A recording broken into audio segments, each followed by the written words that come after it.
किसका होगा राज तिलक। नमस्कार, आप देख रहे हैं आज तक, आपके साथ मैं हूं मलिका मल्होत्रा। आज उत्तर प्रदेश में चुनाव का दिन है। पश्चिमी यूपी के 11 जिलों की 58 सीटों पर मतदान शुरू हो चुका है। बीजेपी जहां सत्ता बरकरार रखने के लिए चुनाव मैदान में है, तो आरएलडी के जयंत चौधरी के साथ जोड़ी बनाकर समाजवादी पार्टी के अखिलेश यादव दोबारा सत्ता की दावेदारी कर रहे हैं। तीसरा कोण कांग्रेस है। प्रियंका गांधी की अगुवाई में कांग्रेस अकेले मैदान में है। आज जिन 58 सीटों पर वोट पड़ रहे हैं, वहां वोटर न सिर्फ स्थानीय उम्मीदवारों की चुनावी किस्मत का फैसला करेंगे, बल्कि उन दिग्गजों की सियासी किस्मत भी तय करेंगे जिनके चेहरे को सामने रखकर चुनाव लड़ा जा रहा है। और आपको तस्वीरें दिखा रहे हैं किस तरह से। देखिए, उत्तर प्रदेश की चुनावी जंग की आज जिससे शुरुआत हो चुकी है। आज बड़ा दिन, मतदान का दिन, और हम सभी से यही अपील करेंगे, घरों से निकलकर वोट डालें। और मतदान का वक्त सुबह 7 बजे से शाम 6 बजे का है, यानी कि वोटिंग की प्रक्रिया शुरू हो चुकी है। पोलिंग बूथ्स पर तैयारी पूरी है। और आज कई दिग्गजों की सियासी किस्मत भी तय होगी, जिनके चेहरे को सामने रखकर चुनाव लड़ा जा रहा है। दो तस्वीरें आपको दिखा रहे हैं, नोएडा और आगरा से पोलिंग बूथ की तस्वीरें। मुजफ्फरनगर की तस्वीर भी आपके सामने। तो 7 बजे से वोट डालने की प्रक्रिया शुरू हो जाएगी। लोगों के अपने घरों से निकलने का सिलसिला शुरू हो जाएगा। चुनाव में बढ़ चढ़कर लोग भाग लें। और आज कई बड़े नेताओं की, कई स्थानीय उम्मीदवारों की चुनावी किस्मत का फैसला होना है।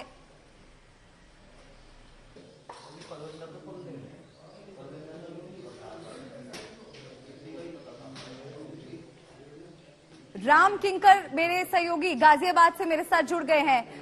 गाजियाबाद में इस वक्त आप जहां पर मौजूद हैं, मेरे को अगर आप हो सके तो दर्शकों को तस्वीरें दिखाइए कि किस तरह से पोलिंग बूथ्स पर तैयारियां हैं। क्या लोगों के आने का सिलसिला शुरू हो चुका है?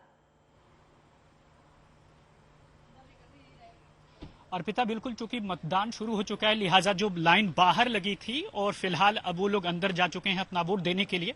ये साहिबाबाद का जो दिल्ली पब्लिक स्कूल है, साहिबाबाद विधानसभा सीट के अंतर्गत आता है। और यहाँ पर लोग वोट देने के लिए आप देख सकते हैं किस तरह से महिलाएं और पुरुष और साथ ही साथ सीनियर सिटीजन्स यहाँ पर पहुंचे हैं। आपको बता दें कि वोटर्स के लिहाज से ये उत्तर प्रदेश की सबसे बड़ी विधानसभा की सीट है। और यहाँ पर जो दो प्रतिद्वंदी हैं, यहाँ पर मौजूदा विधायक सुनील शर्मा और साथ ही साथ जो एसपी के प्रतिद्वंदी हैं वो हैं अमरपाल शर्मा, उन दोनों में टक्कर बताई जाती है। लेकिन सुबह सुबह ही जो मॉर्निंग वॉक के लिए लोग निकले और उसके बाद लोगों का उत्साह देखते ही बनता है। कई लोगों ने ये कहा नेशंस फर्स्ट, यानी उनके लिए जो देश की जिम्मेदारी है, लिहाजा वो वोट देने के लिए पहुंचे हैं। और आपको साफ तौर पर बता दें सर, आप एक वोट देने के लिए जा रहे हैं बहुत जल्दी में? ऑफिस जाना है मेरे को। अच्छा, ऑफिस जाना है। हाँ। तो हर साल इसी वक्त आप वोट देते हैं? बिल्कुल 7 बजे देता हूँ। कोई मुद्दा है आपके दिमाग में जिसको सोचकर आप वोट दे रहे हैं इस बार? मुद्दा तो जो है बाबा को लेके आना है। अच्छा, तो ये देखिए कि कहा जाता है कि वोटर्स जो है आमतौर पे बताते नहीं है, लेकिन कई लोग खुलकर अति उत्साह में वो बयान भी कर रहे हैं। इन सब के बीच आपको बता दें कि पैरामिलिट्री फोर्सेस, अर्धसैनिक बल, जो गाजियाबाद पुलिस के जवान और साथ ही साथ कई जिले ऐसे हैं जहां पर होमगार्ड के जवान भी लगाए गए हैं। और तमाम तैयारियों के बीच में जो पुख्ता तैयारी है और जो वोटर्स हैं वो यहाँ पर धीरे धीरे पहुंच चुके हैं। ऐसे में लगता है कि जैसे जैसे दिन चढ़ेगा वैसे वैसे वोटर्स और यहाँ पर पहुंचेंगे। लेकिन अभी तक स्थिति यही है कि जो लोग किसी काम के लिए जाना चाहते हैं या जिनकी और कहीं पर ड्यूटी है और उनका वोट यहाँ पर है, वो चलकर आ रहे हैं। थोड़ी देर पहले जो है मॉक पोल हुआ, मॉक पोल के बाद फिलहाल जो पोल है उसकी शुरुआत हो चुकी है। जी, और एक बार अब आपको मुजफ्फरनगर भी ले चलते हैं, जो कि इन 58 सीटों में से एक हॉट सीट मानी जा रही है। मौसमी सिंह वहां से जुड़ी हुई है। मौसमी, वहां पर अगर देखा जाए तो कपिल देव अग्रवाल का मुख्य मुकाबला आरएलडी के स्वरूप से माना जा रहा है। और इस बार मुजफ्फरनगर में अगर कैंपेनिंग की बात की जाए तो कैंपेन के दौरान दंगों का मुद्दा भी खूब उठा। वहां की जनता के दिल में क्या है? क्या बातचीत कर पाई हैं आप? क्या वोटर्स का आने का सिलसिला शुरू हो चुका है? मलिका देखिए, कड़ाके की सर्दी है और सुबह जब हम निकले थे तो पूरी धुंध छाई हुई थी। पर आज वो दिन है जब वोटर सियासी धुंध को दूर करने वाले हैं और हम उस नगरी में हैं जहां पे गुड़ और चाय का भी वक्त हो गया, क्योंकि गुड़ की नगरी है। यहाँ की हर बात में मिठास घुली हुई है। तो कहीं ना कहीं लगातार जब हम लोगों से भी बात कर रहे थे तो वो यहाँ को इसको मोहब्बत की नगरी कह रहे थे, मोहब्बत नगर, भाईचारे की नगरी कह रहे थे, पर मुद्दों की बात वोटर कर रहे थे। और जैसा कि आपने कहा, अगर मुजफ्फरनगर पूरी बेल्ट देखें आप तो ये किसानों की सियासत का गढ़ रहा है। राकेश टिकैत, नरेश टिकैत का गांव ये इसी इलाके में आता है और लगातार जो किसान आंदोलन हुआ उसका नर्व सेंटर मुजफ्फरनगर बना हुआ था। मुजफ्फरनगर 2013 की दंगों की भी याद दिलाता है और पर तब से अब तक बहुत सियासत ने उठापटक करवट ली और देखना होगा कि वोटर क्या सोच के मतदान केंद्र में आएगा। हम ये इस्लामिया इंटर कॉलेज में खड़े हैं, 7 बजे का वक्त है, जाहिर तौर पे सर्दी है और आज वोटर यही कह रहा होगा, क्योंकि देखिए बीजेपी ने क्लीन स्वीप किया था। यहाँ पे जितनी सीटें हैं वो भाजपा को मिली थी और यहाँ ही नहीं, अगर आप पूरी पश्चिमी यूपी में देखें तो बीजेपी का जो बहुत दमदार प्रदर्शन रहा था। अब क्या बीजेपी उतना ही वोट शेयर ला पाती है जो 2017 में वो लाई थी, ये बड़ा सवाल रहेगा। पर मुजफ्फरनगर में लगातार किसानों की सियासत जो है वो गरमाई। बिल्कुल, एक बड़ा मुद्दा किसानों को लेकर पश्चिमी यूपी में हमने देखा कि इस बार के चुनाव में उठा है। आगरा आपको ले चलते हैं, जितेंद्र मेरे साथ जुड़ रहे हैं आगरा से। जितेंद्र, आगरा में क्या मन है जनता का, किन मुद्दों पर बात हो रही है? बिल्कुल मलिका, आगरा में मैं इस वक्त मौजूद हूं और ये शहजादी मंडी पोलिंग स्टेशन है। यहाँ पर अभी सुबह सुबह का वक्त है, लोग ज्यादा नहीं आ रहे हैं, लेकिन यहाँ अगर बात करें तो आगरा एक ऐसी जगह है जहां पूरे जिले में 9 विधानसभा सीटें हैं और 9 विधानसभा सीटों में अगर बात करें तो बीजेपी ने 2017 में यहाँ पर क्लीन स्वीप किया था, यानी कि बीजेपी ने पूरी तरीके से यहाँ पर जीत हासिल की थी। लेकिन इस बार जिस तरीके से आगरा यमुना के तट पर बसा हुआ है, यानी कि जो यमुना नदी है उसमें बहुत ज्यादा पानी बह गया है। 2017 से 2022 में अगर देखा जाए तो बहुत सारी चीजें यहां पर बदल चुकी हैं। जनता यहां पर किस तरीके से मूड बनाती है ये देखना होगा। लेकिन मैं इस वक्त जिस पोलिंग स्टेशन पर खड़ा हूं, यहां सुरक्षा व्यवस्था के बारे में आपको बता दें कि आगरा जिले में करीब 12,900 के आसपास जवान अलग अलग जगहों पर लगाए गए हैं। सुरक्षा के इस पोलिंग स्टेशन पर किस तरीके के इंतजाम है, यहां से जो सुरक्षा अधिकारी हैं उनसे बातचीत करते हैं। ये बताइए सर कि क्या इंतजाम आप लोगों ने किया हुआ है पोलिंग स्टेशन पर, लोगों को आने जाने के लिए किस तरीके की व्यवस्थाएं की गई?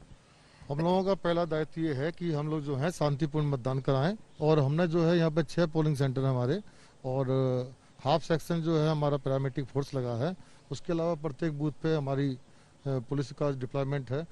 हम लोग 6 बजे से ही एक एक बूथ पर जाके देख रहे हैं कि कहाँ पे हमारी ईवीएम मशीनें रेडी हैं, काम कर रही है, हमारा फोर्स अलर्ट है और हमारी जितनी भी हमारे पूरे सेक्टर में हमने जो है 6 हमारी क्रिस्टल मोबाइल बनाई गई हैं और 2 हमारी QRT है, जिससे कि हम अपना पूरा जितना जो हमारा एरिया है उसको हम लोग कवर करेंगे। बिल्कुल, पूरे आगरा जिले में ये बताया जा रहा है कि 213 QRT टीम भी लगाई गई है। कोविड प्रोटोकॉल का अनुपालन करने के लिए किस तरीके से यहाँ पर व्यवस्थाएं की गई?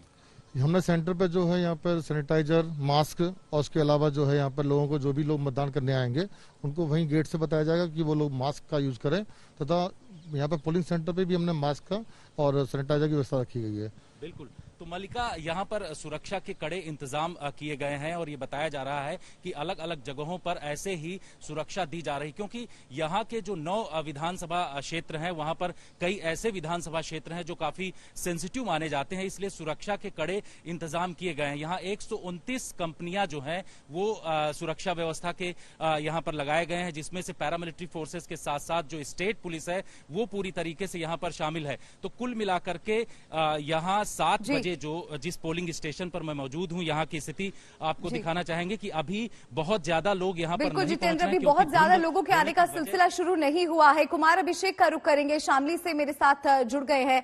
कुमार, तस्वीरें जितेंद्र दिखा रहे थे, आप जहां पर मौजूद हैं वहां की तस्वीरें दिखाइए, किस तरह की तैयारियां?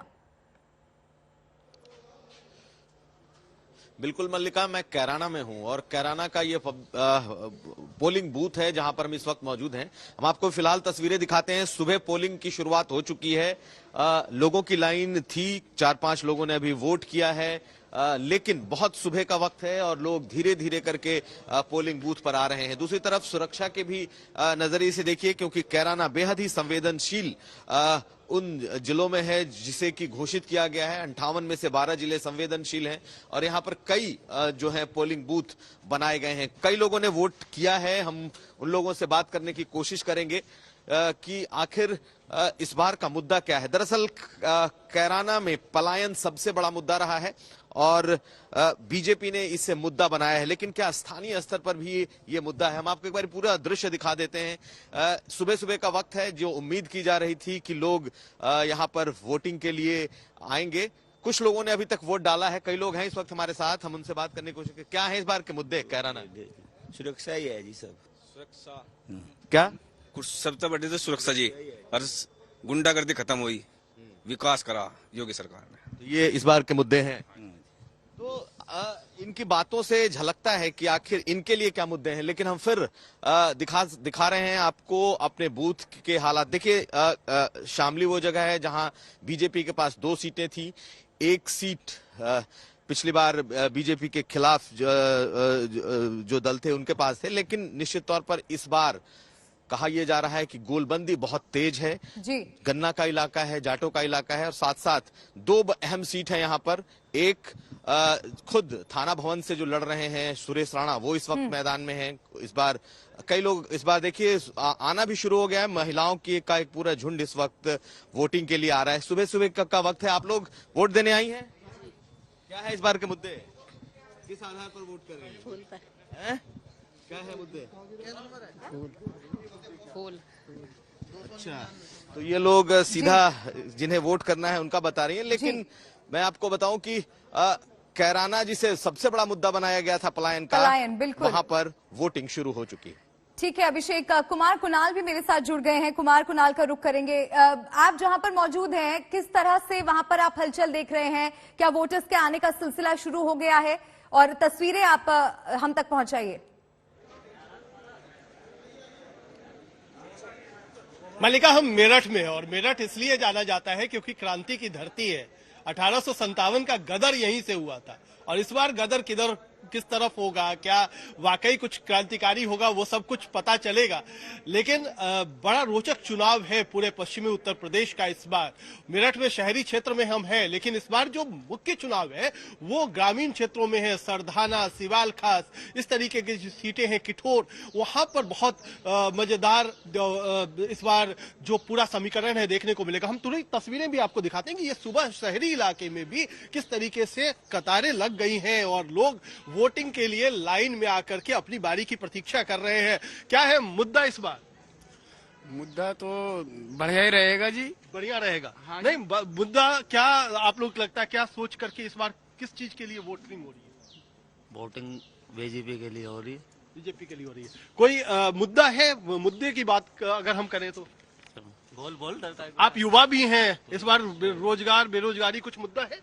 नहीं, सब बढ़िया है, सब बढ़िया है। तो ये एक स्थिति है। तो हम जैसा बात कर रहे थे मल्लिका की मेरठ क्यों महत्वपूर्ण है। मेरठ एक कमिश्नरी भी है और यहाँ पर जो आसपास का पूरा इलाका है उसमें किसान आंदोलन का भी काफी प्रभाव रहा, तो इसीलिए ये शहरी इलाका है। और मेरठ की एक सीट है हस्तिनापुर, और हस्तिनापुर हालांकि लगता है कि ये महाभारत काल की बात है, लेकिन वो इसलिए महत्वपूर्ण हो जाती है कि ऐसा माना जाता है कि जो उस सीट पर जीतता है सरकार उसी की बनती है।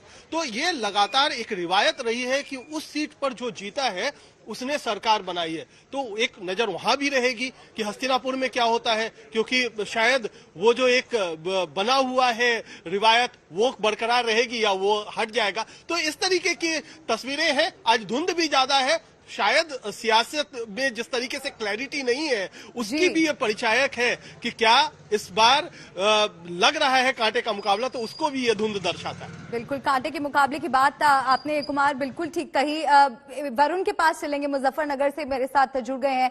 58 सीटों में से 53 सीटें पिछली बार भारतीय जनता पार्टी ने जीती थी और इस बार बीजेपी की यही कोशिश है कि उसी तरह की प्रचंड जीत दोबारा पश्चिमी उत्तर प्रदेश में या पूरे राज्य में जीत हासिल की जाए। और जिस तरह से हमने देखा धुआंधार प्रचार भी किया गया और मुजफ्फरनगर में प्रचार के दौरान जो सबसे प्रबल मुद्दा रहा वो कहीं ना कहीं दंगों की याद दिलाना भी रहा। आप इस वक्त वहां पर मौजूद हैं, क्या लोगों से आपके लिए बातचीत करना संभव है? लोगों के मन में क्या है, क्या उनके लिए वो मुख्य मुद्दा है जिसको सोचकर वो आज वोट डालेंगे?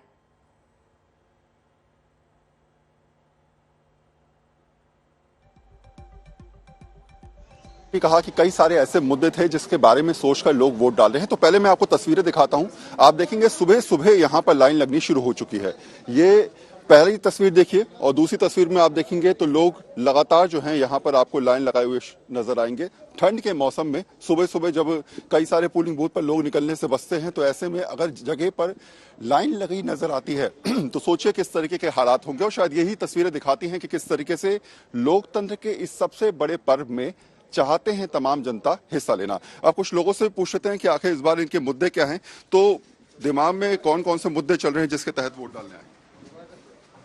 हम तो अपने वोट डालने आए हैं जी। बाकी कुछ मुद्दे तो होंगे दिमाग में कि भाई सड़क, पानी, बिजली, जो भी समस्याएं हैं, ऐसी कौन कौन सी समस्याएं हैं जिनके दिमाग में चीजें चल रही हैं? ये बताओ भाई, क्या लग रहा है इस बार? तो जी हत्ती जीतेगा, हत्ती। दिमाग में कौन कौन से मुद्दे हैं इस बार? जिसने काम सही करवाया उसे देंगे वोट। क्या जिन्होंने काम सही करवाया उन्हें देंगे जी वोट। अच्छा, एक चीज और जरूर है, वोटर कई बार जो है वो अपनी बात को पूरी तरीके से रख भी देता है और कई बार घुमा भी देता है। तो शायद यही वजह है कि वोटर को समझना इतना आसान नहीं होता। लेकिन हाँ, ये जरूर है कि ये तस्वीरें जो मैं आपको दिखा रहा हूँ, लगातार सुबह सुबह लाइनें लगनी यहाँ पर जो शुरू हुई हैं वो संतुष्टि देती हैं कि चुनाव आयोग ने जिस तरीके से पहले से शुरुआत करी थी कि इस बार वोटिंग परसेंटेज को 60 से बढ़ाकर 70-75 तक ले जाने की कोशिश की जाए, उसके लिए तमाम अवेयरनेस प्रोग्राम चलाए गए थे। और ये तस्वीरें समझाती हैं कि शायद हो सकता है कि शाम तक आते आते नजारा और तस्वीरें शायद कुछ और नजर आए। बिल्कुल, मिलन के पास चलते हैं। मिलन शर्मा मेरे साथ जुड़ चुकी हैं शामली से। जैसा कि बाकी सहयोगी भी तस्वीरें दिखा रहे हैं कि लोगों के आने का सिलसिला शुरू हो गया है। सर्दी की सुबह है लेकिन फिर भी लोग पहुंच रहे हैं और उम्मीद यही जताई जा रही है कि पिछली बार के मुताबिक इस बार का वोटिंग परसेंटेज जरूर बेहतर होगा। मिलन, तो मिलन से दोबारा संपर्क करेंगे। सईद अंसारी भी मेरे साथ जुड़ गए हैं, सीधा सईद के पास चलते हैं। सईद, जिस तरह से तस्वीरें हमारे बाकी सहयोगी पोलिंग बूथ से हमारे पास पहुंचा रहे हैं और यही दिख रहा है कि लोग बढ़ चढ़कर इस बार के चुनाव में भाग लेना चाह रहे हैं। आप जहां पर मौजूद हैं, किस तरह की तस्वीरें आप देख पा रहे हैं?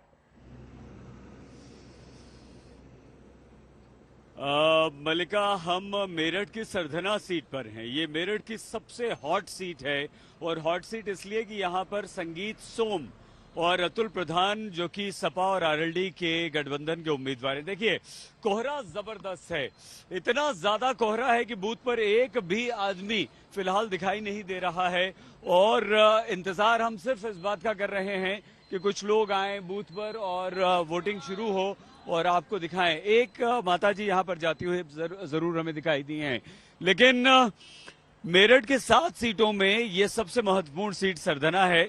सरधना इसलिए क्योंकि संगीत सोम मुजफ्फरनगर दंगे के बाद जबरदस्त चर्चा में आए थे, लेकिन इस बार परिस्थितियां कुछ बदली हुई हैं। 7 में से 6 पर बीजेपी का कब्जा था। 2017 में सूपड़ा साफ कर दिया था समाजवादी पार्टी, बहुजन समाज, कहीं कोई दूर दूर तक नजर नहीं आया था। मेरठ की सिर्फ एक सीट पर, जो कि मेरठ शहर की सीट थी, रफीक अंसारी ने वहां से जीत हासिल की थी समाजवादी पार्टी की तरफ से, जो इस बार भी चुनाव मैदान में हैं। लेकिन सरधना इसलिए महत्वपूर्ण हो जाता है कि अतुल प्रधान, जो कि पिछले चुनाव में संगीत सोम से बहुत कम वोटों के अंतर से हारे थे और इस बार जबरदस्त वो आगे चलते हुए दिखाई दे रहे हैं। कारण कई सारे हैं। सबसे बड़ा कारण तो ये है कि समाजवादी पार्टी और आरएलडी गठबंधन है और पूरा का पूरा यहाँ पर जो दोनों का वोट बैंक है वो मिलकर अतुल प्रधान को मदद कर रहा है, यानी कि गठबंधन के उम्मीदवार को मदद करता हुआ दिखाई दे रहा है। लेकिन बहुजन समाजवादी पार्टी को या बहुजन समाज पार्टी को हमें कम बिल्कुल नहीं आंकना चाहिए। उन्होंने यहां से जाट उम्मीदवार खड़ा करके अतुल प्रधान की मुश्किलें थोड़ी सी बढ़ा दी हैं। तो ये वो सरधना है जहां पर अब दिलचस्प मुकाबला है। मेरठ की सबसे हॉट सीट है और देखना ये होगा कि बीजेपी 2017 की 6 सीटों को बरकरार रख पाती है या इस बार उसे कुछ सीटों से हाथ धोना पड़ सकता है। मलिका जी सईद, बिल्कुल आपने ठीक कहा, आपके पीछे बहुत कोहरा है, सर्द सुबह है और धीरे धीरे लोगों का पहुंचना शुरू हो चुका है। तो कुमार के पास एक बार फिर से चलेंगे। कुमार अभिषेक लगातार हमारे साथ बने हुए हैं। कुमार अभिषेक, क्या तस्वीर में कुछ बदलाव आप देख पा रहे हैं? क्योंकि पहले वहां पर बहुत कम लोग थे, क्या अब आपको लोगों के आने का सिलसिला लग रहा है कि बढ़ रहा है? और अगर वहां के समीकरण की बात की जाए तो क्या लग रहा है कि किसका दबदबा ज्यादा बना हुआ है? देखिए, हम कैराना में हैं और कैराना में पिछली बार ये सीट नाहिद हसन यानी कि समाजवादी पार्टी ने ये सीट जीती थी जब 2017 में लहर थी। लेकिन यहां से मृगांका सिंह, जो कि हुकुम सिंह की बेटी हैं, वो दोबारा से चुनाव मैदान में हैं और बिल्कुल जो चुनाव है वो इस बार कांटे की टक्कर है। हम आपको दिखाते हैं दृश्य। इस वक्त धीरे धीरे करके लोगों का आना शुरू हो चुका है, वोटर आने लगे हैं और सुरक्षा के साथ साथ आप देखेंगे कि लगातार वोटर यहां पहुंचकर वोट डाल रहे हैं। इस वक्त ठंड का माहौल, बेहद ही ठंड का माहौल। आप देखिए यहाँ पे लोग कोरोना प्रोटोकॉल के साथ साथ इस वक्त अपनी वोटिंग की भी शुरुआत कर रहे हैं। तो हम कई लोगों से पूछते हैं, आप लोग वोट डालने आई हैं? आप लोग वोट डालने आए हैं? जरा इधर घूमिए। क्या है इस बार का मुद्दा वोट का? जी, किस मुद्दे पे वोट डाल रहे हैं? क्या सोच के डाल रहे हैं? जी अच्छी सरकार है।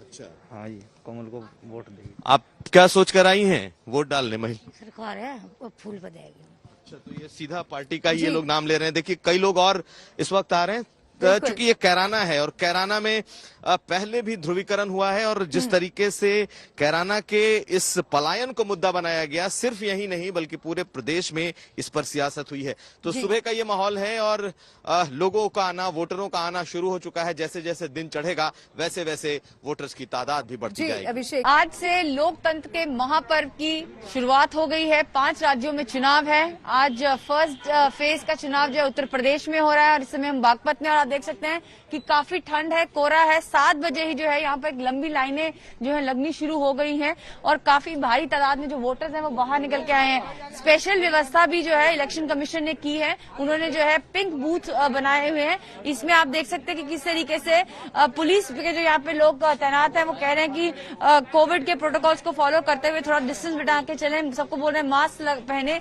और यहाँ पर देखिए आप किस तरीके से जो है पोलिंग बूथ बनाए गए हैं और यहाँ पर सुबह से ही जो है भारी तादाद में लोग आए गए हैं। हाथ में ग्लव्स पहने हुए हैं। आप देख सकते हैं कोविड के जो प्रोटोकॉल्स हैं उनको भी फॉलो किया जा रहा है। मैम, आप इतने ठंड में सुबह सुबह ही आ गई यहाँ पे आज वोट डालने के लिए? इसलिए आए हैं, फिर खाना भी तो बनाना है, घर पे काम करना है, इसलिए जल्दी आना पड़ा। बच्चे छोटे छोटे हैं। तो आपने अभी सुबह सुबह आके मैं वोट डाल जाती हूँ जी। आपने सुबह ही आके वोट डाल दिया? हाँ जी, इसीलिए वोट डालना है सुबह से। इतना कोहरा है, इतनी ठंड है, लेकिन फिर भी आप आज जो है यहाँ पे वोट डालने की एकदम सुबह 7 बजे से पहले यहाँ पे आप लोग थे और अब पहला वोट डालने के लिए जा रहे हैं। संविधान ने हमें अपने मताधिकार का प्रयोग करने की ताकत दी है।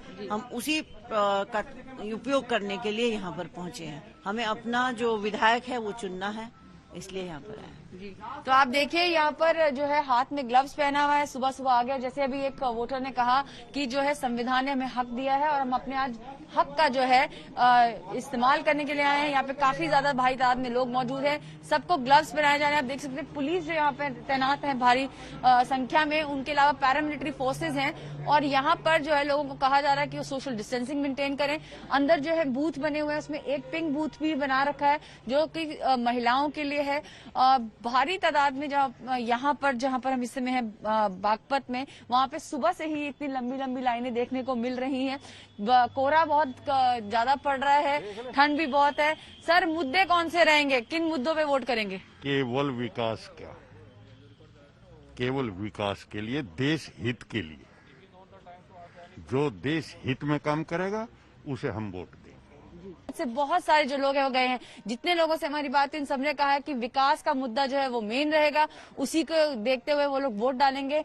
महिलाएं जो आई हैं उन्होंने कहा है कि सुबह सुबह ही अपने हक का जो है वो इस्तेमाल करना चाहते हैं। They want to use their right to vote, और इसीलिए यहाँ पर आप देख सकते हैं कि इतने कोहरे और ठंड को ब्रेव करते हुए भी लोग जो हैं वो मौजूद है सुबह सुबह और वोटिंग कर रहे हैं। कैमरा पर्सन गुंजीत कुमार के साथ मैं सुप्रिया भारद्वाज, आज तक बागपत। और चलिए मुजफ्फरनगर का रुख करते हैं। हॉट सीट मानी जा रही है। दो सहयोगी जुड़ रहे हैं, मौसमी और वरुण। अब मौसमी, जिस तरह से हम देख रहे हैं फरवरी की सर्द सुबह है, कोहरा छाया हुआ है, लेकिन फिर भी वोटर्स पहुंच रहे हैं पोलिंग बूथ्स पर। और इस वक्त की तस्वीरें अगर आप दर्शकों तक पहुंचा सके और हो सके तो कुछ वोटर्स से हम जानना भी चाहेंगे कि किन मुद्दों पर आज वो वोट डाल रहे हैं। जी देखिए, आज वोटरों का दिन है। कुछ देर की खामोशी है, फिर शोर आएगा। तुम्हारा सिर्फ वक्त आया है, मेरा भी दौर आएगा। तो वोटर यही सोच रहे होंगे कि प्रचार का दौर खत्म हुआ है, अब उनका दौर आया है।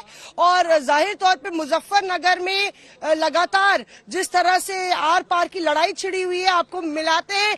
ये हमारे बाईं तरफ वो वोटर हैं, दिखाइए सब लोग निशान। ये वोट डाल के आ गए हैं। जाहिर तौर पे एक सेंस ऑफ अचीवमेंट होता है, आज लोकतंत्र का जश्न है। और दाईं तरफ वो वोटर हैं जिनको वोट डालने का मौका नहीं मिला है, उनको वापस भेजा गया। पहले आपसे पूछ लेते हैं, आपकी समस्या क्या है? आप दोनों वोट नहीं डाल पाए, आगे आइए। डाल पाए, मैं कह रहे हैं मशीन खराब है, अब 2 घंटे बाद आना आप। अब बताओ, बुढ़ा आदमी 75 साल का, मैं 2 घंटे बाद कैसे आऊंगा?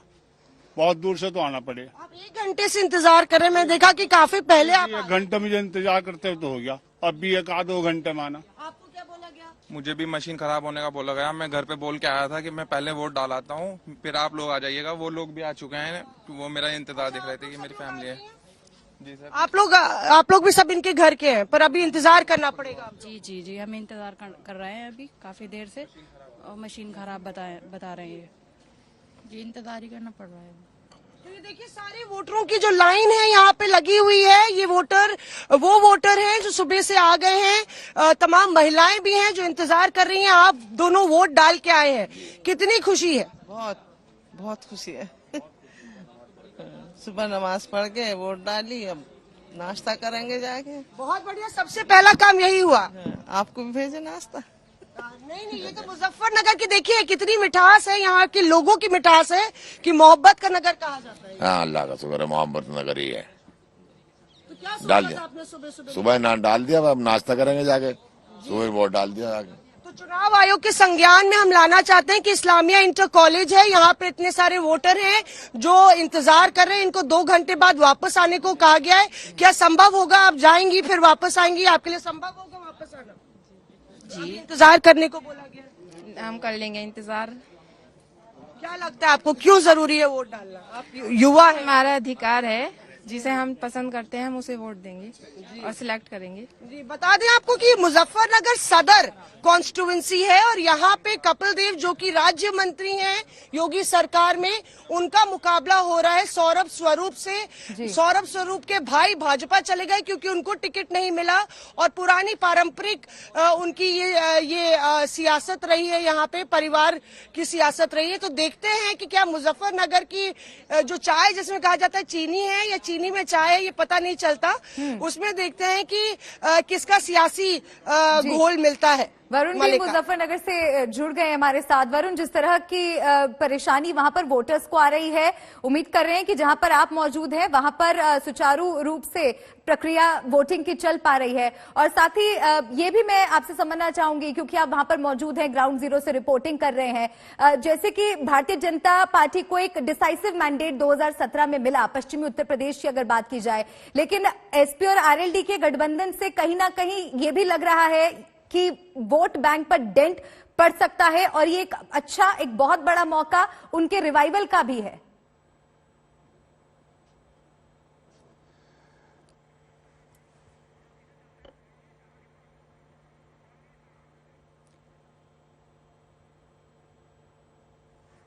वरुण, आपके पास लौटूंगी। पॉलिमी मेरे साथ जुड़ गई है, पॉलिमी का रुख करूंगी। पॉलिमी, आप इस वक्त कहां मौजूद हैं और किस तरह की हलचल आप देख पा रही हैं? फर्स्ट मैसेज है हिंगड़ी व्यवस्था को पटरी पर लेकर आए।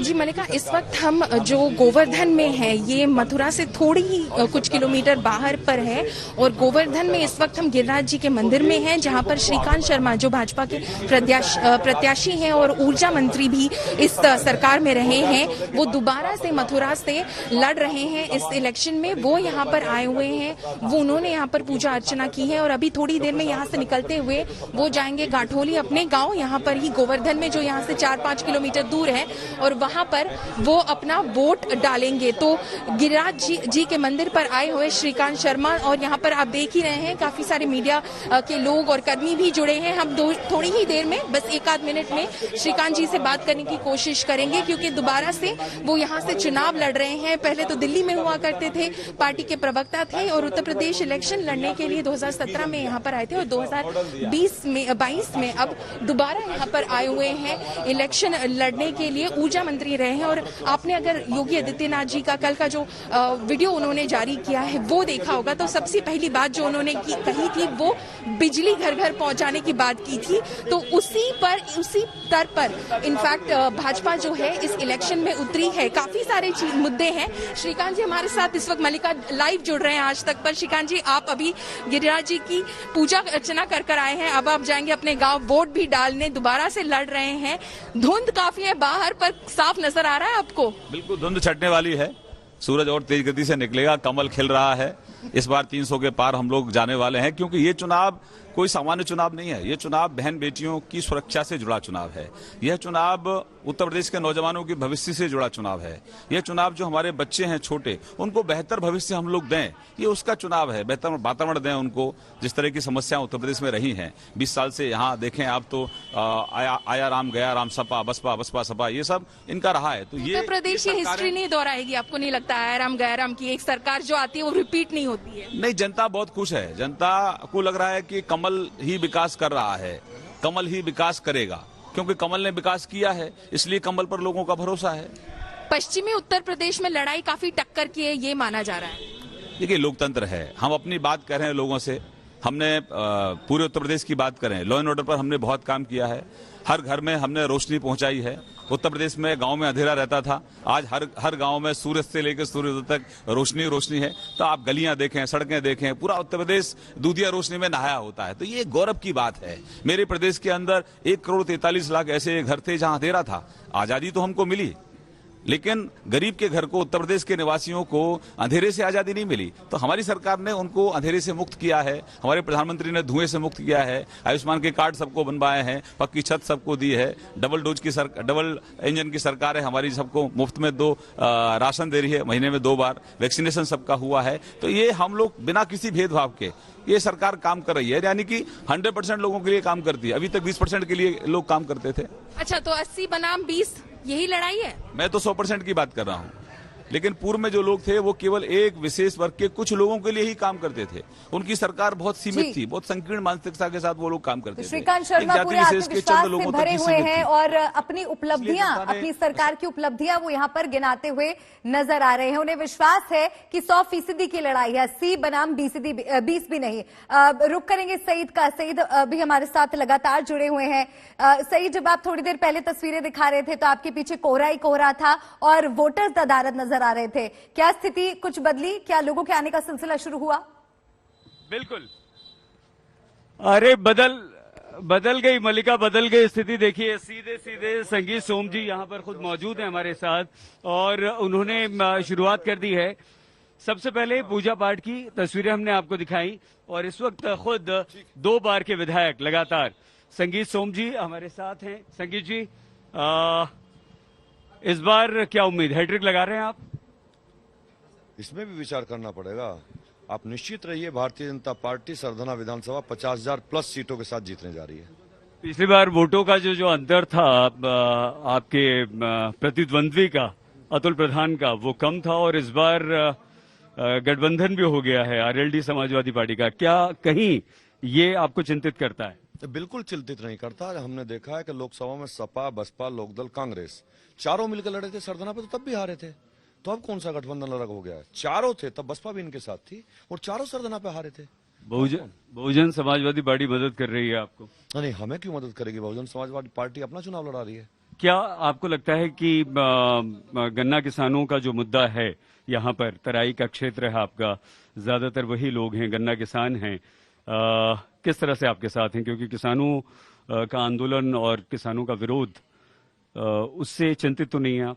एकदम चिंतित नहीं है, और ये मुझे लग रहा है कि केवल मीडिया वालों ने एक हवा बना के रखा हुआ है। कोई किसान नाराज नहीं है, और गन्ना बेल्ट है यहाँ, गन्ने का 100% भारतीय जनता पार्टी ने पेमेंट किया है। आप पता करिए, अगर पूरे क्षेत्र में एक किसान आप पालें कि ये कहेगा मेरा पेमेंट नहीं हुआ तो मैं चुनाव लड़ना बंद कर दूंगा। यहाँ 100% हमने पेमेंट किया है, 14 दिन में पेमेंट कर रहे हैं गन्ने का, किसानों को गन्ने का रेट दिया है, और किसानों को जो भैंसा बुग्गी लेके मिल में जाता था और बुग्गी वापस लानी पड़ती थी, भैंसा कभी नहीं आया, वो हमने सुरक्षा का माहौल दिया है। तो आप कैसे कह सकते हैं कि भारतीय जनता पार्टी की कम सीटें आ रही हैं? बहुत बहुत बहुत धन्यवाद संगीत सोम जी। ये देखिए मलिका, तैयारियां पूरी हो चुकी हैं, और अब लगातार यहाँ देखिए, हम आपको बता दें कि भीड़ भी है, बारिश थोड़ी सी हो गई है। जी सईद, आप नजर बनाए रखिए, आगे भी आपका रुख करेंगे। तो तमाम सहयोगी आप तक हर हलचल पहुंचा रहे हैं। आज आप भी घर से निकलिए, वोट जरूर डालिए।